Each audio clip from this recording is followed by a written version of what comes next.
हमने अभी वर्गीकरण के बारे में पढ़ा। ठीक है, वर्गीकरण क्या होता है? जीवों को समानता और विषमता के आधार पर अलग अलग समूहों में बांटना वर्गीकरण। तो वर्गीकरण में और क्या पढ़ा कि वर्गीकरण की आवश्यकता क्यों हुई। ठीक है, वर्गीकरण का इतिहास, इसमें अरस्तु का वर्गीकरण था। उन्होंने पादपों को 3 भागों में बांटा था, शाख, झाड़ी और वृक्ष। फिर 2 जगत अवधारणा लीनियस ने दी थी। लीनियस ने जीवों को 2 भागों में बांटा था, पादप और जंतु, लेकिन उन्होंने सूक्ष्म जीवों को स्थान नहीं दिया, इसलिए ये उनका सिद्धांत अमान्य हो गया। फिर 3 जगत अवधारणा हेकल ने दिया था। हेकल ने सभी जीवों को 3 जगतों में बांटा था, प्रोटिस्टा, पादप और जंतु। लेकिन प्रोटिस्टा में उन्होंने सभी सूक्ष्म जीवों को रखा, और सूक्ष्म जीव है उनमें 2 प्रकार की कोशिकाएं होती है। ठीक है, उन्होंने इनको अलग अलग नहीं रखा, इसलिए उनका सिद्धांत भी अमान्य हो गया।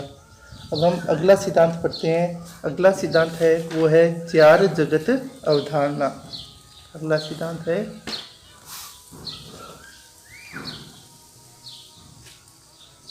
4 जगत अवधारणा।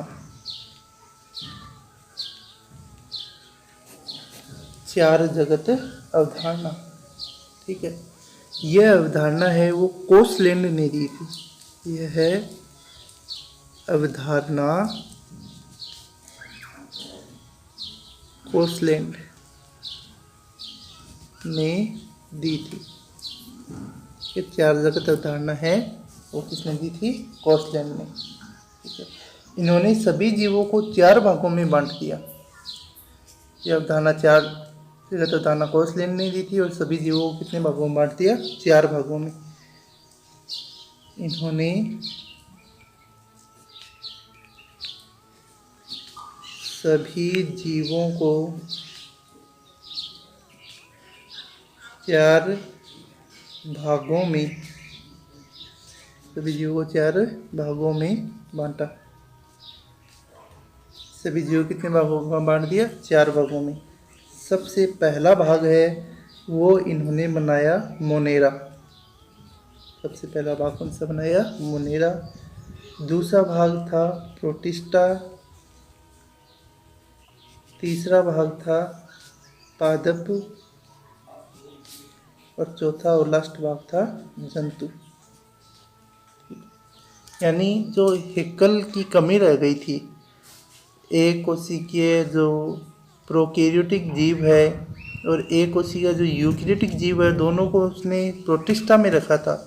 उस कमी को दूर करने का प्रयास है वो किया था कोसलैंड ने। और कोसलैंड ने कितने जगत बना दिए? 4। मोनेरा, प्रोटिस्टा, पादप और जंतु। इन्होंने क्या किया? मोनेरा जगत है, इसमें सभी एक कोशिकीय, सभी एक कोशिकीय प्रोकैरियोटिक, एक कोशिकीय प्रोकैरियोटिक जीवों को रखा। ठीक है, यानी वे सभी जीव जिनमें प्रोकैरियोटिक प्रकार की कोशिका पाई जाती है। कौन सी प्रकार की? प्रोकैरियोटिक। उन सभी जीवों को उन्होंने मोनेरा जगत में रख दिया। प्रोटिस्टा में सभी एक कोशिकीय यूकैरियोटिक जीवों को रख दिया। यूकैरियोटिक जीव। ठीक है, तीसरा बनाया पादप, इसमें सभी पादप आ गए। चौथा बनाया जंतु, इसमें सभी जंतु आ गए। ठीक है, अब बात ये हुई, देखो मोनेरा में सभी एक कोशिकीय प्रोकैरियोटिक, प्रोटिस्टा में सभी एक कोशिकीय यूकैरियोटिक, पादप में सभी पादप और जंतु में सभी जंतु। ठीक है, अब जो हमने पढ़ी थी कि प्रोकैरियोटिक और यूकैरियोटिक कोशिका, तो प्रोकैरियोटिक कोशिका है वो केवल और केवल मोनेरा जगत के जीवों में ही पाई जाती है। ठीक है, जैसे कि जीवाणु है, तो जीवाणुओं की जो कोशिकाएं हैं वो प्रोकैरियोटिक प्रकार की होती है। जीवाणुओं की कोशिकाएं किस प्रकार की होती है? प्रोकैरियोटिक। ठीक है। इसके अलावा एक आपने नाम सुना होगा अमीबा। एक कोशिकीय जीव है और अमीबा की कोशिका है वो होती है यूकैरियोटिक प्रकार की। पादप है, सभी पादपों की कोशिका भी यूकैरियोटिक प्रकार की होती है और जंतुओं की कोशिका भी यूकैरियोटिक प्रकार की होती है। लेकिन ये है सभी एक कोशिकीय, यानी इनमें केवल एक ही कोशिका पाई जाती है। सूक्ष्म जीव होते हैं। कौन से जीव है? सूक्ष्म। और ये है बहुकोशिकीय जीव, जिनमें एक से अधिक कोशिका पाई जाती है। ठीक है। तो ये था चार जगत अवधारणा जो दी थी कोसलैंड ने। ठीक है। अब आइए देखो, कोसलैंड की जो अवधारणा है चार जगत अवधारणा, ठीक है, ये भी अमान्य हो गई। ये भी क्या हो गई? अमान्य। क्योंकि कोसलैंड ने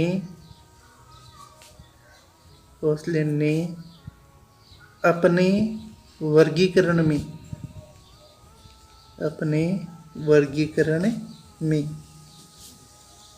फंजाई यानी कवक को स्थान नहीं दिया। अतः यह अवधारणा भी अमान्य हो गई। ठीक है। कोसलैंड ने अपने वर्गीकरण में फंजाई या कवक को स्थान नहीं दिया, इसलिए इनकी अवधारणा है वो भी अमान्य हो गई। ठीक है। अब देखो, कोसलैंड ने जो फंजाई को स्थान नहीं दिया, फंजाई क्या होती है वो समझो।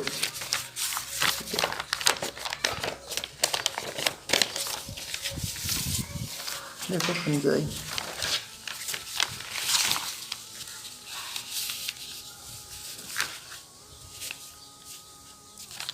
एक कोशिकीय प्रोकैरियोटिक जीव, आगे समझ में, यानी वे सभी जीव जो सूक्ष्म जीव है जिनमें एक ही कोशिका है, और कोशिका कौन से प्रकार की है? प्रोकैरियोटिक।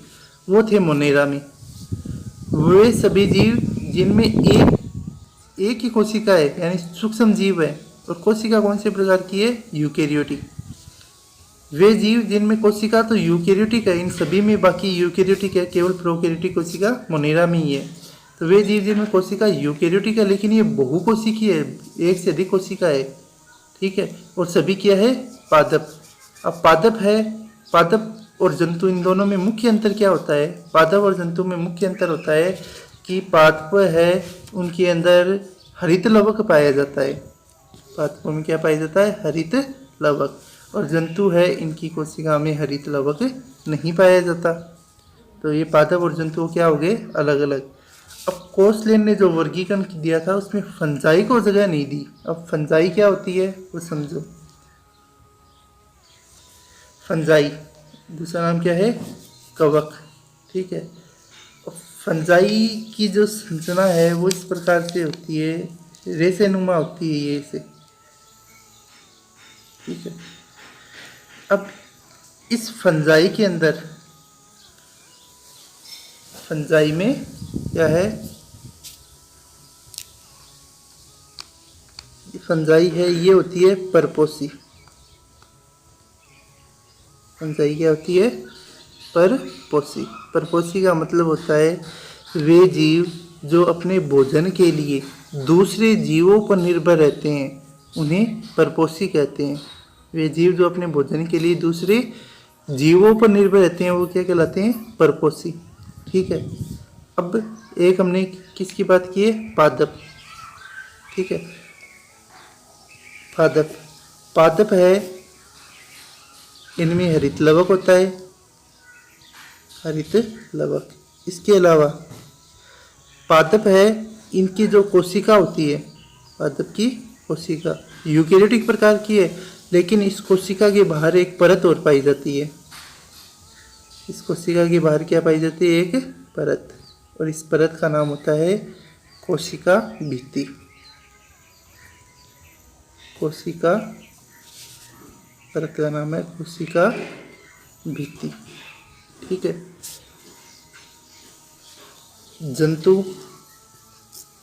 जंतु की कोशिका में बाहर की ओर कोशिका भित्ति है वो नहीं पाई जाती है।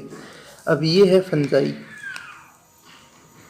फंजाई है, इसके बाहर भी कोशिका भित्ति है वो पाई जाती है, यानी इसमें पादपों वाला लक्षण आ गया, कोशिका भित्ति है। ठीक है, लेकिन ये पादप नहीं है। क्यों नहीं है? क्योंकि ये क्या है, परपोषी है, अपने भोजन के लिए दूसरे जीवों पर निर्भर रहते हैं। ठीक है, इसके अलावा ये बहुकोशिकीय होते हैं। फंजाई क्या होते हैं? बहुकोशिकीय, यानी इनमें एक से अधिक कोशिका होती है। ये होते हैं बहुकोशिकीय, एक से अधिक कोशिका होती है। अब एक से अधिक कोशिका है तो इसलिए मोनेरा जगत में नहीं रखा जाएगा, क्योंकि इसमें सभी जीव वो एक कोशिकीय हैं। प्रोटिस्टा में नहीं रखा जाएगा, क्योंकि इसमें भी सभी जीव क्या है, एक कोशिकीय है। लेकिन कोशिका कौन से प्रकार की है? यूकेरियोटिक। पादप में नहीं आएंगे, क्योंकि पादप है उनमें क्लोरोफिल, हरितलवक, पादपों में हरितलवक पाया जाता है, कोशिका भित्ति पाई जाती है। और पादप, सभी पादप है वो अपना भोजन वो स्वयं बनाते हैं, इसलिए ये स्वपोषी कहलाते हैं। पादप क्या कहलाते हैं? स्वपोषी। ठीक है। फंजाई है, इनमें कोशिका भित्ति पाई जाती है, बहुकोशिक होते हैं और परपोषी है, यानी इनमें पादपों के लक्षण भी है और जंतुओं के लक्षण भी है। और सूक्ष्म जीव है नहीं है, क्योंकि इनमें एक से अधिक कोशिका है, इसलिए फंजाई का एक अलग से समूह बनाना पड़ा। और कोसलैंड ने अपने वर्गीकरण में फंजाई को कहीं पर भी जगह नहीं दी। फंजाई भी क्या होते हैं? जीव होते हैं। ठीक है, फंजाई भी क्या होते हैं? जीव। जैसे एक फंजाई का उदाहरण है, आपने सुना होगा, ईस्ट। ठीक है, इसके अलावा बारिश के समय खेतों में इस प्रकार का एक पादप है वो लगा हुआ देखा होगा, ये भी फंजाई है, इसको बोलते हैं मशरूम। मशरूम, तो ये फंजाई में आते हैं। ठीक है, इनको चार जगत अवधारणा में कोसलैंड ने फंजाई को जगह नहीं दी, इसलिए इनकी जो अवधारणा है वो अमान्य हो गई। ठीक है, तो ये जो तीन अवधारणा हमने अभी तक पढ़ी है, दो जगत अवधारणा, तीन जगत अवधारणा और चार जगत अवधारणा, ये तीनों ही अवधारणा क्या थी? अमान्य। अब जो लास्ट और अंतिम अवधारणा है वो आती है पांच जगत अवधारणा। लास्ट अवधारणा, अंतिम अवधारणा क्या आती है?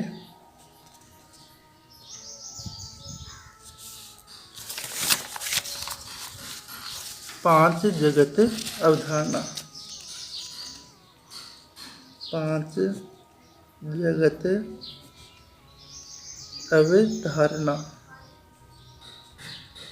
ठीक है, ये सर्वमान्य अवधारणा है। ये है सर्वमान्य अवधारणा है। जीवों के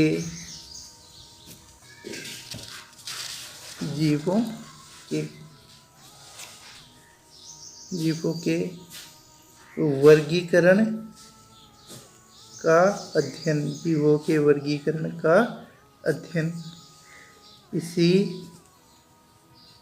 अवधारणा के अनुसार किया जाता है। जीवों के वर्गीकरण का अध्ययन इसी अवधारणा के अनुसार किया जाता है। ठीक है, सर्वमान्य अवधारणा है और जीवों के वर्गीकरण का अध्ययन है वो इसी अवधारणा के अनुसार किया जाएगा। ठीक है, ये अवधारणा है पंचजगत अवधारणा, ये दी थी R.H. व्हिटेकर ने। यह अवधारणा R.H. व्हिटेकर, ये अवधारणा R.H. व्हिटेकर ने दी थी। ये धारणा देने वाले वैज्ञानिक का नाम था R.H. व्हिटेकर। ठीक है, व्हिटेकर ने ये अवधारणा दी थी। इन्होंने R.H. व्हिटेकर ने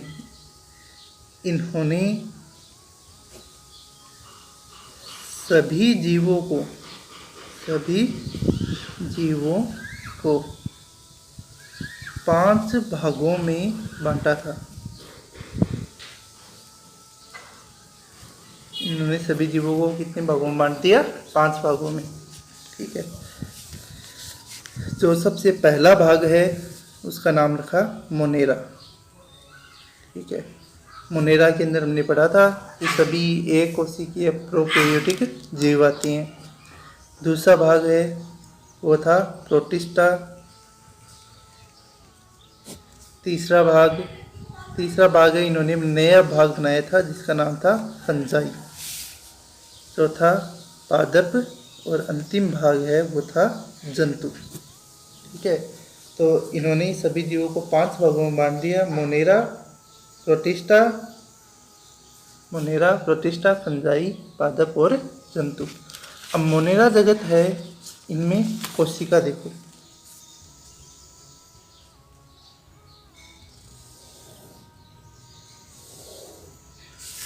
अब एक सारणी बनाकर इन 5 का अध्ययन करते हैं।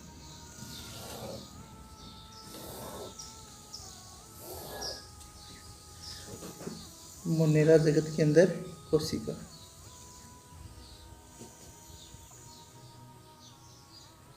ठीक है। अब इन मोनेरा जगत की जो कोशिका है वो होती हैं एक कोशिकीय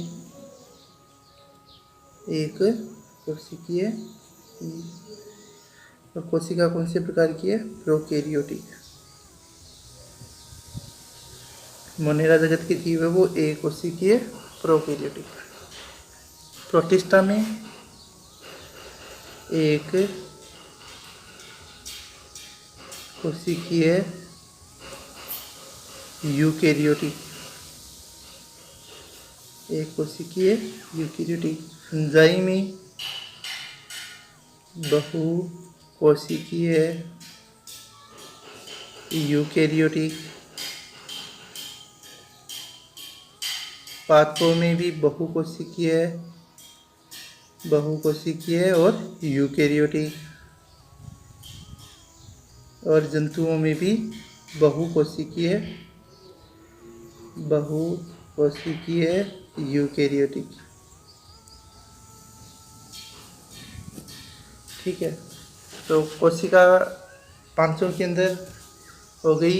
एक मोनेरा में एक कोशिकीय प्रोकैरियोटिक, प्रोटिस्टा में एक कोशिकीय, मोनेरा एक कोशिकीय प्रोकैरियोटिक, प्रोटिस्टा एक कोशिकीय यूकेरियोटिक, फंजाई एक कोशिकीय यूकेरियोटिक, पादप बहुकोशिकीय यूकेरियोटिक, पादप बहुकोशिकीय यूकेरियोटिक और जंतु में भी बहुकोशिकीय यूकेरियोटिक प्रकार की कोशिका है वो पाई जाती है। ठीक है। अब इनमें पढ़ते हैं पोषण की विधि। यानी ये तो हो गया कोशिका। अब पढ़ते हैं पोषण विधि। पोषण विधि का अर्थ है कि ये किस प्रकार अपना भोजन है वो ग्रहण करते हैं। ठीक है। तो मोनेरा जगत के जीव है वो स्वपोषी एवं परपोषी दोनों होते हैं।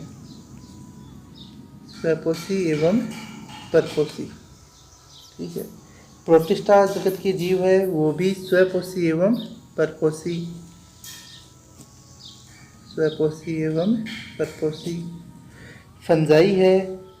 फंजाई है वो हमने पढ़ा था, ये होती है परपोषी। पादप है ये होते हैं स्वपोषी और जंतु है ये होते हैं परपोषी। ठीक है। जंतु क्या होते हैं? परपोषी। ये हो गई इनमें पोषण की विधि।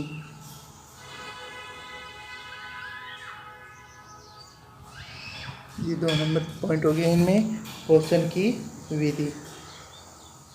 अब इनके उदाहरण देख लो। मोनेरा में आते हैं जीवाणु, प्रोटिस्टा अमीबा है, ये हो गए इसका उदाहरण। फंजाई का ईस्ट,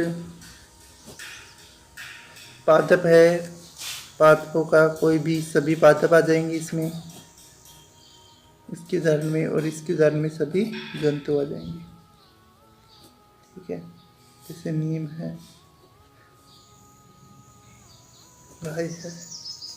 ठीक है, तो ये हो गया अपना 5 जगत अवधारणा, जो अतिथि कारक वीटीकरण और सर्वमान्य अवधारणा है।